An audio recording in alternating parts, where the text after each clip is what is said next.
Sambit Patra ji, please. No, please. माननीय सभापति महोदय, आपका बहुत बहुत धन्यवाद। आज एक ऐसा दिन है जो मैं कहूंगा कि अजीब दास्तां है। प्लीज। मुझे एक तरफ बहुत खुशी की अनुभूति हो रही है कि एक ऐतिहासिक बिल के पारित होने के समय में आज लोकसभा में मौजूद हूं, और वहीं मुझे दुख की भी अनुभूति हो रही।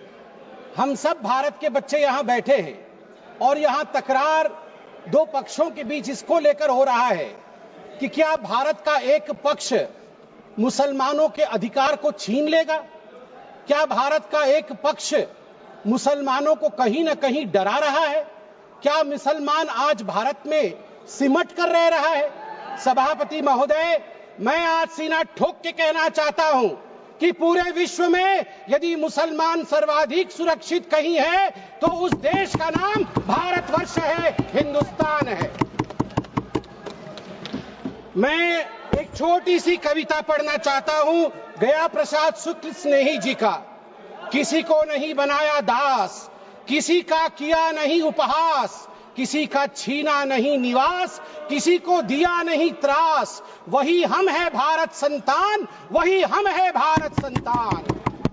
किसी का कुछ छीना नहीं है, हमेशा दिया है। जो शरणार्थी बन के आया है उसको गले से लगाया है। और केरल की बात हो रही थी, मैं धन्यवाद देता हूं केरल की भूमि को, प्रणाम और वंदन करता हूं केरल की भूमि को। वहीं से आदि शंकराचार्य जी भी आए और केरल की भूमि में कोडंगलूर तालुक के मेथला गांव में स्थित है भारतवर्ष की पहली मस्जिद चेरामल जुमा मस्जिद। और चेरा राजा चेरामल पेरुमल ने इस मस्जिद के लिए जगह स्थान दिया था। यह है भारत का कल्चर, यह है भारत माता। और इस भारत के ऊपर आप संदेह दिखा रहे हैं। क्या स्थिति है आज वक्फ को लेकर इस्लामिक देशों में? क्या वक्फ प्रॉपर्टी इस्लामिक देशों में है? मैं इस्लामिक देशों का नाम पढ़ूंगा जहां वक्फ का वजूद नहीं है। तुर्की में नहीं है, लीबिया में नहीं है, इजिप्ट में नहीं है, सूडान में नहीं है, लेबनान में नहीं है, सीरिया में नहीं है, जॉर्डन में नहीं है, तुनीसिया में नहीं है, इराक में नहीं है। भारतवर्ष में वक्फ बोर्ड है। वक्फ प्रॉपर्टी को कानूनन सुरक्षा, लीगल प्रोटेक्शन दिया गया है। उसके बाद भी हंगामा क्यों है बरपा? उसके बाद भी हंगामा क्यों है बरपा? मैं पूछना चाहता हूं, क्या गुनाह है मोदी जी का? क्या गुनाह है हमारा? हमारा गुनाह सिर्फ इतना है कि हम सबका साथ चाहते हैं, हम आगा खानियों का साथ चाहते हैं, हाँ हम बोरा समाज का साथ चाहते हैं, हम पसमंदा समाज का जो पिछड़ा वर्ग है मुसलमान समाज में उसका साथ चाहते हैं, हाँ हम चाहते हैं महिलाओं का रिप्रेजेंटेशन और प्रतिनिधित्व हो। क्या ये गलती है? क्या मोदी जी गलती कर रहे हैं? आप बताइए। हम सबका विकास चाहते हैं, हम चाहते हैं वक्फ औलाद के अंतर्गत जब आपकी फैमिली लाइन समाप्त होती हो उस समय अगर एक बेवा हो, उस समय यदि तलाकशुदा महिला हो, उसको नजरअंदाज करते हुए किसी भी कीमत पर प्रॉपर्टी जो है वो वक्फ पे पास नहीं जानी चाहिए। ये अगर मोदी जी सुरक्षित महिला को सुरक्षा दे रहे हैं, सुनिश्चित कर रहे हैं, तो किसी को क्या दिक्कत हो रही है? मैं यहां कहना चाहता हूं, जहां तक दान, क्योंकि वक्फ का मतलब दान होता है और हर धर्म में, मेरी बहन अभी सिख धर्म के विषय में बता रही थी, मंत्री जी भी सिख धर्म के विषय में बता रहे थे, सेवा और दान, इसके आधार पर सिर्फ धर्म आज देश का विदेश में जाना जाता है। हिंदू धर्म, ईसाई धर्म, सब में दान का महत्व है। आदि शंकर ने आज से हजारों वर्ष, केरल के लोग भी सुन रहे हैं, मैं कहना चाहता हूं, भज गोविंदम में दान के लिए क्या कहा था? गेयं गीता नाम सहस्त्रम ध्येयं श्रीपति नाम, ध्येयं श्रीपति रूपमजस्रम, नेयं सज्जन संगे चित्तं, ध्येयं दीन जनाय जवित्तम। दीन जनों को, गरीबों को वित्त दान करो, ईश्वर मिलेंगे। भगवान का नाम लो, गीता का ध्यान करो, ईश्वर मिलेंगे। और वही इस्लाम में भी ज़कात, सदका और सदके जरिए के नाम से जिक्र किया गया है। वक्फ जो दान की जमीन और पुण्य के लिए, परमार्थ के लिए, धर्मार्थ के लिए वक्फ बनाया गया है। वक्फ के बोर्ड में आज जो लोग कह रहे हैं कि वक्फ एक्ट में ये जो अमेंडमेंट है ये अनकॉन्स्टिट्यूशनल है, ये किस आधार पे कह सकते हैं? 1995 में वक्फ एक्ट आया, मतलब उससे पहले से चल रहा था। 1995 एक्ट के अंतर्गत अभी हम चल रहे हैं। 1995 के बाद आप याद करिए 2013 में भी अमेंडमेंट हुआ। उससे पहले 1954 में, 1959 में, 1964 में, 1969 में और 1984 में अमेंडमेंट्स या संशोधन हुए हैं। अगर वो सारे संशोधन ठीक थे तो आज ये संशोधन अनकॉन्स्टिट्यूशनल कैसे हो सकते हैं? मैं छोटे से एक विषय को रखना चाहता हूं। आज आप देखिए, सच्चर कमेटी ने 2006 के अपने रिपोर्ट में कहा था, सच्चर कमेटी ने कहा था कि उस समय 2006 में वक्फ के पास 4.9 लाख रजिस्टर्ड प्रॉपर्टी थी। उस 4.9 लाख रजिस्टर्ड प्रॉपर्टी से मात्र वक्फ की जो कमाई हो रही थी वो उस समय 163 करोड़ की थी। मगर सच्चर कमेटी ने कहा यदि सही तरीके से इसका इस्तेमाल किया गया होता, सही तरीके से लीज दिया गया होता, फेयर मार्केट प्राइस के आधार पर किया गया होता तो 12,000 करोड़ की आमदनी होती, 12,000 करोड़ की, 10% का रिटर्न मिलता। आपको जान के आश्चर्य होगा, ये 4.9 लाख रजिस्टर्ड प्रॉपर्टी बढ़ करके हमारे समय 8.72 लाख रजिस्टर्ड प्रॉपर्टी बनी।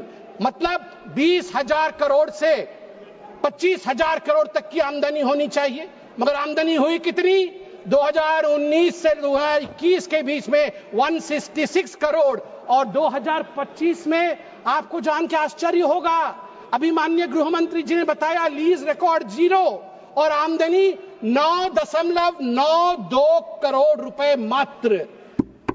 उस समय 2006 में 162 करोड़ और जब ये डिबेट हो रहा है तो 9.92 करोड़। प्रॉपर्टी डबल हो गई मगर पैसे घट गए। कहां गए वो पैसे, किसके जेब में गए वो पैसे? यदि ये पारदर्शिता। वैसे सभापति महोदय, मुझे एक बात में संशय है, मुझे लगता है उत्तर प्रतिपक्ष वाले ही दे पाएंगे। आज बड़ी चर्चा हुई है, आज चर्चा में कहा गया कि सबसे ज्यादा जमीन 3 ऐसे शख्सियत है उनके पास है, रेलवे के पास, आर्मी के पास, वो देश की जमीन है, और उसके पास वक्फ बोर्ड की जमीन है। मगर मुझे इसमें संशय है, मुझे लगता है तीसरे नंबर की जमीन तो किसी परिवार के बोर्ड के पास है। अगर सही से देखा जाए, आप ध्यान से देखिए, एक परिवार का बोर्ड है, अरे है एक परिवार का बोर्ड, उसके पास हो सकता है इससे अधिक जमीन निकले। सभापति महोदय, घंटी तो उनकी बजनी चाहिए, आप हमारी मत बजाइए। सभापति महोदय, मैं आपको अरे मैं किस परिवार के बारे में बोल रहा हूं, आप क्यों विचलित हो रहे हैं?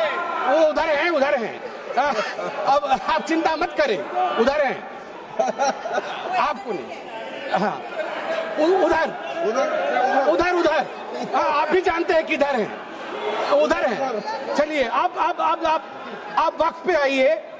देखिए, वक्त जो ये संशोधन हुए इसमें एक बहुत महत्वपूर्ण प्रावधान है कि लंबे पेंडिंग लिटिगेशंस ये नहीं होने चाहिए। मैं आपको एक आंकड़ा देता हूं, लंबे समय तक चल रहे कानूनी मुकदमे जो पेंडिंग लिटिगेशंस 2013 में 10,380 केसेस थे, जो 2025 में बढ़ करके 21,618 केसेस हो गए।